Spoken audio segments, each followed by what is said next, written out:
5 দিন আগে পাকিস্তানে যাচ্ছেন নাজমুলরা।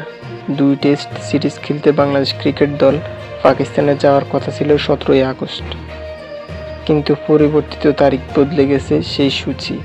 নতুন সূচি অনুযায়ী 12ই আগস্ট পাকিস্তানের বিপক্ষে দৌড়েছেন নতুন ম্যাচ। 12ই আগস্ট পাকিস্তানের বিমান দৌড়েছেন নাজমুলরা। আগামী রোববার টেস্ট সিরিজের জন্য দল ঘোষণা করা হবে। বিবিসির এক সূত্রে গণমাধ্যম কর্মীদেরকে বিষয়টি নিশ্চিত করা হয়েছে। বাংলাদেশি ক্রিকেটার গত কয়েকদিন ধরে মিরপুর শেরেবাংলা স্টেডিয়ামে ব্যক্তিগত অনুশীলন করেছেন, কারণ জাতীয় দলের কোচিং স্টাফরা হোটেলবন্দি। নিরাপত্তা ঝুঁকির কারণে মাঠে নামছেন না তারা। তাই বাংলাদেশ ক্রিকেট দলকে আগেভাগে পাকিস্তানে যাওয়ার প্রস্তাব দিয়েছে দেশটির ক্রিকেট বোর্ড বিসিবি।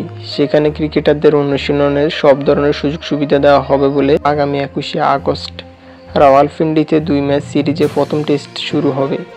30শে আগস্ট করাচিতে পাকিস্তান সফর করছেন দুটি দলে 3টি 50 ওভারের ম্যাচ খেলা হবে।